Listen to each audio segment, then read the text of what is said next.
Bonjour, je m'adresse à vous depuis mon domicile dans lequel je suis confiné, dans lequel je suis en bidoude. Je voudrais, à travers quelques phrases, partager avec vous un certain nombre de réflexions.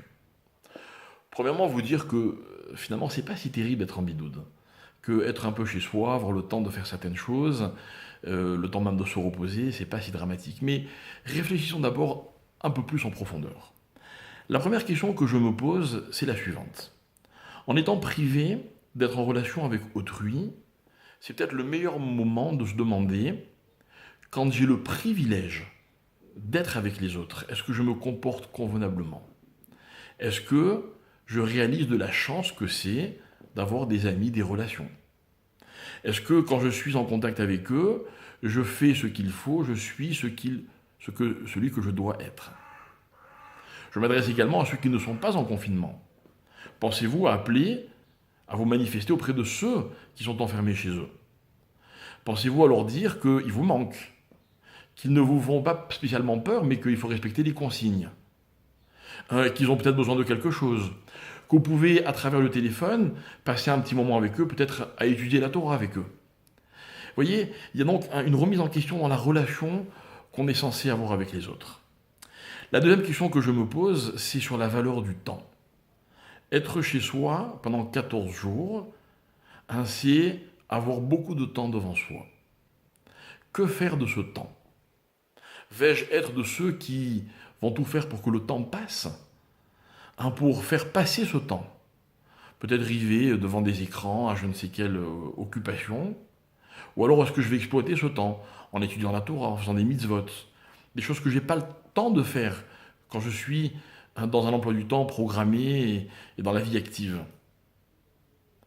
La troisième réflexion, c'est l'attachement que j'ai vis-à-vis des choses que je ne peux pas faire. Par exemple, je ne peux pas aller faire la prière avec ma communauté. Et donc je me demande, est-ce que ça me manque vraiment? Est-ce que peut-être c'est pas pour moi une chance de pouvoir faire la grasse matinée ou au contraire? J'aurais tellement voulu être à la synagogue et prier avec le minyan. Je vous parle de mes exemples, mais chacun les vivra à sa façon. Mais finalement, ce recul par rapport à la vie quotidienne me permet de me poser un certain nombre de questions auxquelles je voulais vous faire participer. Par ailleurs, j'ai décidé, et je vais expliquer pourquoi j'emploie ce terme, de rester en confinement.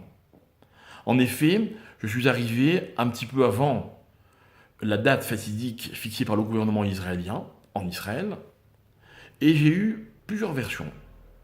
Deux principales, une qui me disait oui, il faut absolument que tu sois en confinement, une autre qui disait non, non, avant la date, tu ne peux ne pas être en confinement. Mais, trois choses. La première, c'est qu'il faut savoir que la mitzvah de la Torah, par rapport à laquelle on doit être le plus mahmir, ça veut dire prendre le plus de précautions, c'est la mitzvah de pikuach nefesh, c'est-à-dire la valeur de la vie, de la survie. Même s'il y a une chance infime pour qu'une personne soit, entre guillemets, dangereuse pour les autres, on ne peut pas se permettre de courir ce risque. La deuxième, c'est qu'on vit dans un pays, que dans ce pays il y a des lois et que ces lois nous rendent bien service.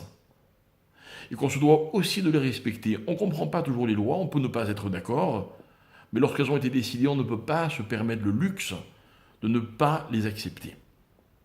Imaginez si chacun payait les impôts quand il en a envie, ou respecter les signalisations routières quand il en a envie, ou je ne sais quelle autre loi, chacun, encore une fois, trouvera l'exemple qui lui correspond le plus. Et enfin, la troisième chose, c'est qu'il y a aussi une mitzvah de Ben Adam Lachavero, mitzvah relative aux autres. Par exemple, ne pas faire peur. Si certains ont peur, oui c'est vrai, il y a un mouvement, il y a une ambiance, un climat de panique. Justifié ou pas, c'est un autre débat, mais peut-être que les gens qui me verraient, sachant que j'étais en France ces derniers jours, auront peur. Peut-être que je me dois de ne pas leur faire peur. Ça aussi, c'est une considération vis-à-vis d'autrui. Donc voilà pour les réflexions relatives au confinement. Voilà pourquoi j'en appelle à chacun à être responsable et à prendre un peu sur soi, c'est pas si grave. Et enfin, la dernière chose que je voulais vous dire, c'est que cette épidémie, ou on l'appellera différemment, peu importe, il ne faut pas oublier que pour Akadosh Baruch Hu, ce n'est rien. Que en un clignement de paupières, Hachem peut et va résoudre le problème. De quelle manière, je n'en ai aucune idée. Mais je crois que la plus grande épreuve, c'est celle qui consiste à avoir confiance en Hachem. Est-ce que vous croyez qu'Hachem ne peut pas résoudre le problème? Ne peut pas guérir le malade, ne peut pas empêcher les hommes d'être malades? Ne peut pas éviter une crise économique? Hachem peut tout. Donnons-lui le rôle qui est le sien. Donnons-lui la force qui est la sienne. Notre rôle à nous, c'est d'avoir confiance en lui. Et enfin, pour terminer, je voudrais rappeler une phrase de mon père. Une phrase qu'il a prononcée de nombreuses fois, mais j'ai particulièrement en mémoire l'écho de cette phrase qu'il a prononcée le 11 septembre 2001. Il disait « Dans la vie, on ne choisit pas les événements, mais on choisit la façon de les vivre. » L'événement concerne aujourd'hui tout le monde, personne ne l'a choisi, mais on choisit chacun sa façon de le vivre. Dans la panique, dans la tristesse, dans l'angoisse, ou alors dans la responsabilité, dans la confiance, dans la sérénité. Peut-être que nous pouvons profiter de cet événement, au contraire pour, comme je le disais tout à l'heure, réfléchir correctement, prendre nos responsabilités, faire passer à nos enfants et aux autres les vrais messages, et finalement positiver cet événement, que certains vivront de façon tragique, mais pour nous la tragédie dans la Torah n'existe pas.